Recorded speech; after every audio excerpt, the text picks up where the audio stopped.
Bonjour, avec Apprentissage de la nature, ce soir, bien évidemment, avec ce qui se passe avec la crise sanitaire mondiale du coronavirus, moi j'ai eu envie de partager avec vous ma vision de la santé et la façon dont je voyais évoluer les choses, pour le bien général. La santé, c'est pas un état permanent, c'est un équilibre entre un certain nombre de choses, et c'est pas uniquement dans le corps physique. Bien souvent, le corps physique n'est que le dernier stade d'expression entre guillemets de la maladie. La cause de la maladie est bien souvent entre guillemets dans l'invisible, dans les autres corps de type énergétique ou émotionnel ou mental ou voire karmique, etc. Aujourd'hui, face à cette crise sanitaire, moi je pense qu'il va y avoir une remise en question drastique à faire, tant au niveau des médecines et des modes de soins, que de la formation des soignants, des médecins, ou même au niveau de l'éducation nationale. Je m'explique. J'ai été me former pendant 3 mois en Inde dans une université aux bases de la médecine ayurvédique, et j'ai vu des cas qui étaient vraiment des cas, ce qu'on appelle des cas lourds. Un homme d'une cinquantaine d'années, diabétique de stade 2, en obésité, qui vient se faire soigner une plaie à la cheville, mais c'est plus une plaie, c'est-à-dire qu'il est en pré-gangrène, il manque déjà de doigts de pied, la plaie, on voit l'os, donc on voit le tibia, le péroné et la malléole, et manifestement il a pas mal, il a un sourire. Et moi, ce qui m'a surpris, c'est de me dire, mais enfin, comment a-t-il pu attendre autant de temps? Et j'ai posé la question aux médecins. Et les médecins ont répondu, et plusieurs médecins ont répondu, mais en fait, les gens sont ignorants. C'est-à-dire qu'ils se blessent, ils ne se soignent pas immédiatement parce qu'ils ne savent pas où ça peut conduire, que ça peut s'infecter, que ça peut donner un abcès, qu'un abcès, si ça dégénère, ça peut aller jusqu'à une septicémie, un empoisonnement complet, une infection totale dans le sang, etc., etc.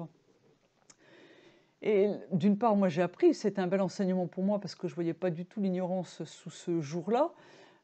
Et d'autre part, je me suis dit, ben, ça veut dire que on a énormément de choses à faire en termes de pédagogie et d'enseignement pour que les gens redeviennent propriétaires, entre guillemets, de leur corps et comprennent comment leur corps, leurs différents corps, fonctionnent. Et qu'un médecin, quand il soigne, ça ne suffit pas qu'il soit un dernier ordinateur à écouter les symptômes et à aller chercher. Ça va plus loin que ça. Je pense qu'un médecin a aussi un rôle de pédagogie. Alors ça se fait par le biais de certaines ONG, ça se fait bien évidemment dans certains pays. Moi j'ai vu des petits hôpitaux de brousse où les médecins font énormément de pédagogie auprès des patients, mais ça se fait très peu en Occident. Ici en médecine allopathique, moi-même, moi qui connais bien mon corps, je suis désolée, j'espère que je vais choquer personne, mais je suis allée chez deux fois, j'ai arrêté d'aller chez une gynécologue parce que c'était 70 € et que ça dure 3 minutes. C'est-à-dire vous arrivez, vous écartez les jambes, on vous met un spéculum, on regarde le col, vous refermez les jambes et c'est 70 €.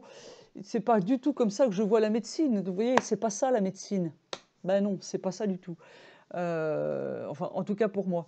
Et donc je pense qu'à l'avenir, d'une part, les médecins auront un rôle de pédagogie. Pour ceux qui ne le font pas, il est probable que certains le fassent, ce qui est une très belle chose, y compris pendant les consultations, donner des explications. Moi, dès l'âge de 16 ans, j'ai eu une ostéotomie qui est une opération lourde. J'ai demandé, je voulais savoir ce qu'on me faisait. J'aurais pas laissé un médecin, je voulais comprendre. Et je tombais sur un professeur intelligent qui m'a expliqué, qui m'a fait un dessin, qui m'a dit voilà, vous avez ça, on vous propose. J'ai dit ok, on y va. Mais à 16 ans, j'étais responsable, j'ai pris la décision de faire cette opération. Même mes parents me l'auraient dit, j'ai pris la décision, je me souviens très bien de ça. Donc je pense qu'on a beaucoup de choses. Aujourd'hui, autant il existe des tas d'outils pour permettre aux gens de se mettre un peu plus en conscience dans le développement personnel, élever leur taux vibratoire de manière spirituelle. Tous les outils sont là. En matière de développement personnel, il y a des tas de médecines ou de soins alternatifs qui existent pour ceux qui ont testé certaines médecines qui ne fonctionnent pas. Ce qu'on peut souhaiter, c'est que d'une part les médecines se rencontrent, les grandes médecines se rencontrent, médecine ayurvédique, médecine chinoise, médecine allopathique, il faut pas, elle a aussi son évolution à faire, et elle a des choses à proposer à la médecine ayurvédique, et elle a des choses à proposer à la médecine chinoise, et je pense qu'ils ont déjà commencé à collaborer ensemble, mais il faut comprendre que la chimie seule ne suffit pas. La chimie seule ne suffit pas. Et le deuxième point, c'est qu'en termes de formation, il faudra aussi qu'on réintroduise, à mon sens, dès le plus jeune âge, les moyens pour que l'enfant reste en cohérence et en conscience avec ses différents corps autant en termes d'énergie et de vibration que de conscience de ce qu'il arrive, de ce qu'il ressent, d'où ça vient, parce qu'on ira beaucoup plus vite et la santé, il y aura de moins en moins de problèmes de santé. Selon moi, il y aura de moins en moins de problèmes de santé. La médecine devrait être là que de manière curative, éventuellement préventive, mais voilà, on ne devrait pas avoir des gouvernements qui disent, c'est ce que j'ai écouté tout à l'heure, ça m'a fait sourire ou ça m'a désolé, je ne saurais pas dire, j'étais un peu entre les deux, mais on va débloquer des millions de dollars pour, c'est un pays d'Amérique du Sud, je crois, pour aller construire des hôpitaux et fabriquer des médicaments. Bah oui, mais on ne règle pas la source du problème. La source du problème est que la planète est malade parce que les gens sont malades, les entreprises sont malades, le système est malade, qu'on ne fonctionne pas du tout comme on devrait fonctionner, que ça n'a pas grand-chose à voir avec la vie, et que tout ça, ça doit s'arrêter, et que ça s'est arrêté, et que ça ne reprendra pas. Il ne faut pas rêver, ça ne reprendra pas, parce que ça n'a pas lieu de reprendre, parce que c'est pas ça. Ça n'a aucune notion avec la santé dans tous les plans. Donc on a autre chose à proposer, et autre chose à proposer, c'est, à mon sens, que les gens reprennent contact avec la spiritualité, que ce soit par le biais de la religion, de leur religion, si tant est que les religions acceptent d'être des outils et non pas des pouvoirs et des dogmes et des enfermements et des formatages pour en faire des hérétiques. Ça n'est pas du tout fait pour ça, les religions.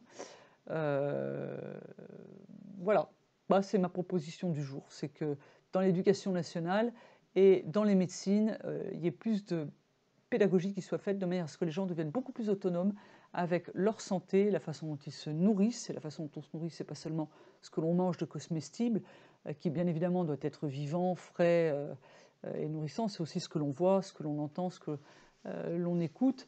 Et c'est se couper de la toxicité sous toutes ses formes. La toxicité, elle n'est pas seulement apporter un masque quand on va faire ses courses parce qu'il y a le coronavirus qui est invisible. Non, la toxicité, elle est tous les jours avec vous, dans ce que vous lisez sur Facebook, dans ce que vous entendez à la télé, ce que vous écoutez à la radio, qui est complètement anxiogène, qui vous détruit un paysage, etc. Et elle est aussi proche de vous. Vous êtes votre propre toxicité, votre compagnon ou votre compagne peut être toxique, ou peut être toxique par personne interposée parce qu'il a une relation avec quelqu'un d'autre. C'est tout ça, la toxicité. Donc on a beaucoup à faire et c'est bien parce que c'est plutôt un beau et un chouette chantier rempli d'innovations et de beaux projets. Mais moi je pense que la priorité ce serait vraiment que les gens soient beaucoup plus autonomes et indépendants vis-à-vis de leur corps. Et voilà, savoir se soigner eux-mêmes et dire tiens j'ai ça, mais j'ai mangé ça hier. Ah, Le bon sens, on l'avait, ça s'est perdu très vite, ça peut se retrouver très très vite. À tout bientôt avec Apprentissage de la nature. Merci et je suis là à votre disposition si vous avez besoin pour des lectures d'aura ou des conseils en naturopathie ou des soins énergétiques. À tout bientôt. Au revoir.